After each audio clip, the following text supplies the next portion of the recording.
Hi, Lindsey. Lovely to see you. How are you doing today? Very good. Thank you for having me. No, so I'm fascinated to hear what's happened since we last saw each other, because it's been quite a wee while now. I think our listeners will benefit a load from hearing a little bit about your background before you got into property. Tell us a little bit about that. So I'm from Manchester originally, and I just sort of a typical teenager, didn't really know what I wanted to do. Went to college, I wanted to go into fashion, started a degree in art fashion. I hated it, quit after about 4 months, but then I started working for an event company. Went and did an event degree, completed it. Worked for an event company for a few years, hated it. I was always passionate about makeup. And I had lots of people asking me to do their makeup on a night out, but because I wasn't trained in it or had a certificate, I just didn't have the confidence. And I was like, I can't charge people for makeup. Anyway, started working. Whilst I was working, did a makeup course, got my certificate for that. Met my husband, moved down to London, then got pregnant, but I wanted to carry on working. I was working in TV doing makeup at the time, and it was like 14, 16-hour days. And I wanted to do something where I could be based from anywhere. So I set up a lash business, because at the time it was just a particular brand in a particular shop that you could buy. And as a makeup artist, I just wanted the lash. I didn't want fancy packaging or the rubbish glue that used to come with it. I just wanted a variety of styles, which a lot of makeup artists at the time wanted. So I set that up when I was pregnant, and then moved back up north after I had my little one. And then my dad was really struggling at work. He sort of hated working and really wanted to look at options. And that's when we looked into property, and I saw an ad flash up on social media, and I just said, it's a free course, Dan, let's go. Obviously it doesn't end up being free, nothing's free, but it's, my dad's retired now, and and it's completely changed our lives in terms of confidence. Like we may not be 100% in going down one road with the property, we've diversified slightly, but it's given us the confidence to do many other things. So, and that's how obviously I met you were a trainer on that particular course, and I think that was way before lockdown actually, so it's been a long time. Sorry. No.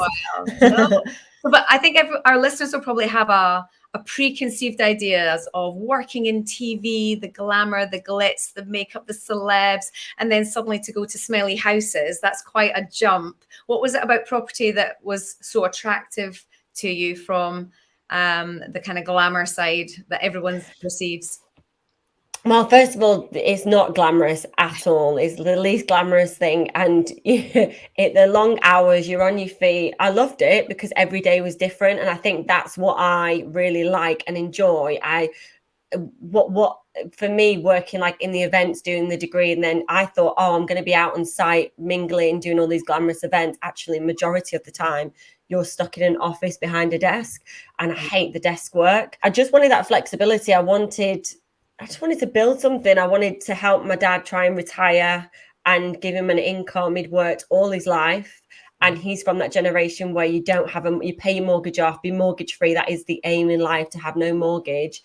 And he was just like, God, I wish if I'd known then what I know now, his life, he probably would have been able to retire a lot sooner. For me, the other thing as well is, so my husband's a comedian, and when I was doing makeup, I'd be introduced as his wife. And then you'd get people saying, oh, well, you've only got this job because of your husband. And it's like, no, I've actually gone and trained. And I think that's where it's coming, like with the property, it'd be my thing that I'm doing, and it's away from my husband. But even then, I still get people saying, oh, your husband buys your properties for you. And it's like, well, no, it's there's a whole structure, there's a whole process to it that you don't know anything about. And so that's been a nice thing for me to know that I've done it on my own. Yeah, that must be so challenging, because I think being a woman in property in itself is hard enough because it is a very much male dominated industry. And then if you have people sort of thinking, well, it's easy enough for her because her husband will have all the money and he'll be buying it. Oh God, that must really get your goats. So what was the core strategy with your dad? Like, what was it buy to lets? Was it flips? Like, what was the main focus at the beginning? It was buy to lets, just to having something where it's going to replace his income. So we did it together, and we basically built a portfolio for him to be able to, you know, it might be a lot to some, it might be minimal to others, but it allowed him to then retire. You know, he's much happier coming and going. So brilliant. Like, I think the whole father-daughter combo is so powerful.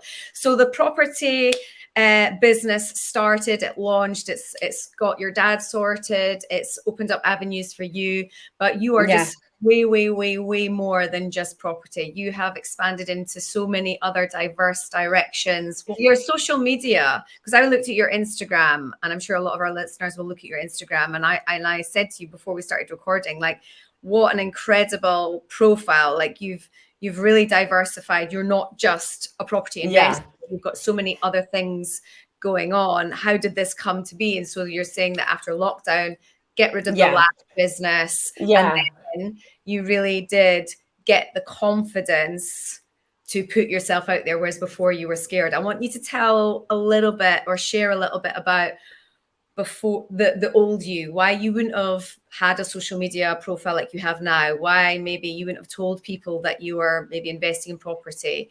What was it that was holding you back with that?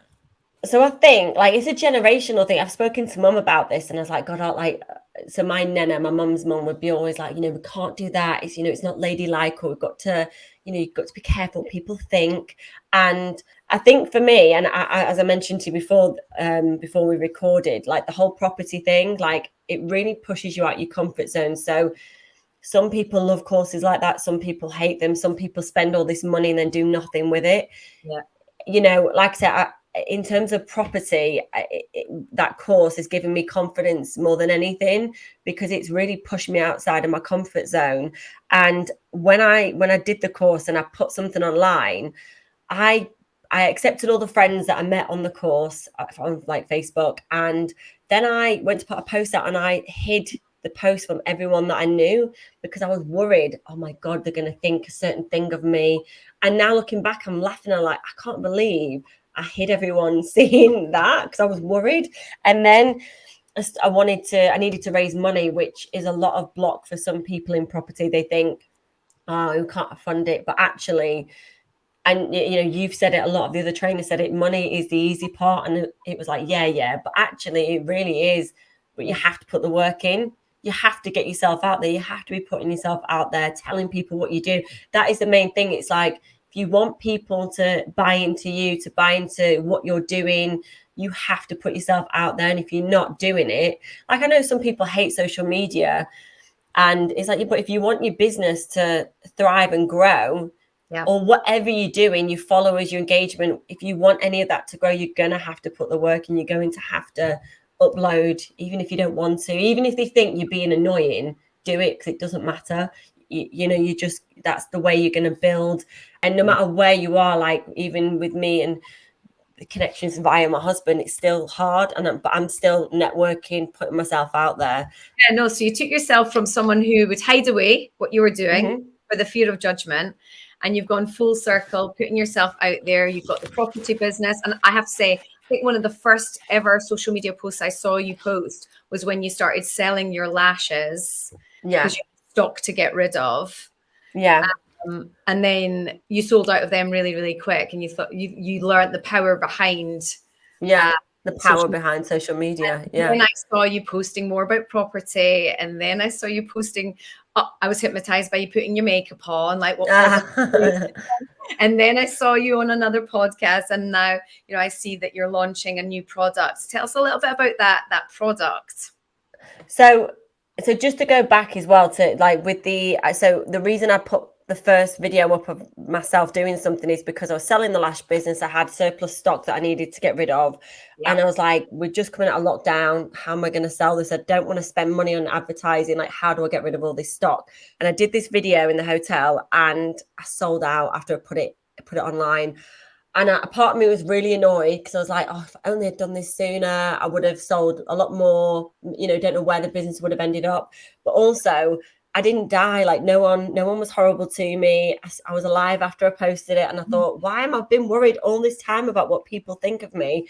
So then I started posting about oh, this is the property that we've just got, this is the buy to let, this is the refurb, this is what we're doing, you know, and any projects that we've got coming up, we're looking at raising finance if you are interested. So I met a lot of people that I've now become friends, and where they've they've been my angels investors, and you know, they're like, we trust you, you know, you've kept us involved in the whole process, you communicate really well, you've paid us our interest each month, you've paid us back when agreed. So I've built that relationship with them, so I know that in future when I've got another project, I can go to them and, you know, and give them first refusal.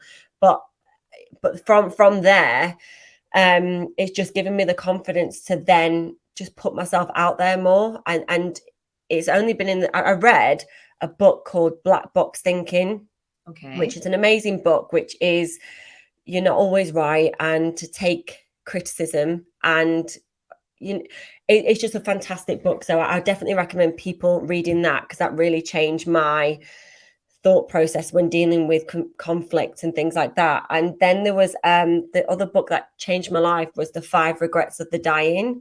And I can't remember the author of that. I don't know if it's here, but that's such a great book. And it's like, don't be in your old person's home wishing that you did certain things. Like, do them. Life's too short. Do them. Unless you're hurting someone, you know, don't do it. But if, you know, just crack on and do it. So I, just to go back, when I was a child, I was like diagnosed with, I was tested for like cystic fibrosis and things. And they were like, oh, you're asthmatic. And they gave me all these inhalers all my life, and none of them worked. And then in my early 20s, I went and paid to have an appointment, because it got so bad, like my lungs and my sinuses were really bad. And I got diagnosed with a lung disease called bronchiectasis. And so I was sort of like, oh, it is what it is. I know what it is now. I've got a name for it. I know what it is. Crack on with life. And then I had my little girl. And then I had this overwhelming sort of fear of mortality, like, oh my God, I'm going to die. Oh my God. And I've never had it before. And then speaking to other women and you know, men as well, like, it's actually really common, especially after you have kids. Yeah. But my added thing of this mortality was, my lung will deteriorate sooner than everybody else. It is a lung disease. And actually, when I started looking into it, it can be really debilitating. And so I started looking at how I can increase my personal lifespan. How can I be healthier? I don't want to live till I'm 60 because of my lung issue. I want to live longer, as long as I can, with the health as well to go with it. So I started talking to my husband, and he's really nerdy. He's into like the science of the biohacking world, which isn't known very much. I'm just like, I just want it in simple terms. Just tell me what it is, really simply, what these things are. So he gave me all these different supplements to take, which will help with delay the process of aging internally. That's, you know, the internal side of it, and help with inflammation and getting rid of those zombie cells which cause inflammation and cause us to age quicker internally. I always say that because I'm not saying it in a vain way for the skin. That's the important thing. So I did it for a few weeks, and then I was like, oh my God, it's just such a lot of supplements. It's just such a lot. I can't be bothered. And then he went on to the Stephen Bartlett podcast, and he started talking about biohacking, which again, no one knows. It's biohacking. We're banning that word from our business jolt because people don't understand it, and it's very sciencey and techie, but it's basically health span. How can we feel younger for longer? I want to be 100, still going to Ibiza dancing. Like, I still want that. I still want to have the energy of, say, a 60-year-old when I'm 100. So it's about that. And so loads of people are reaching out saying, oh, can you get me that list of supplements? What does he take? And then what goes into that is, well, where are you buying it from? What's the purity of that particular ingredient? You know, is it pure? Is it full with added rubbish? And, you know, where you buying it from? So loads of people were like, oh, thanks, but can't be bothered. Loads of people. And I was like, God, there's so many lazy people like me that just want one convenient dose of a supplement. So that's how Jolts arrived. So there's 7 amazing ingredients in it. that help, like I say, reduce the inflammation, reduce the effects of aging. So I try to describe it as like a punnet of strawberries. So this is your cells, they're a punnet of strawberries, all fresh and juicy, and then you've got this one rotten cell, this old strawberry, and it turns all the cells around it, like the strawberries, it turns them rotten quicker. And that's what's happening if we don't clear out our dead cells. But what's really important is the passion that we've got in terms of helping like communicate and educate health span. People think that you can just take supplements and eat shit and it'll work. It's not going to work. You have to coincide it with sleep, with movement, so exercise.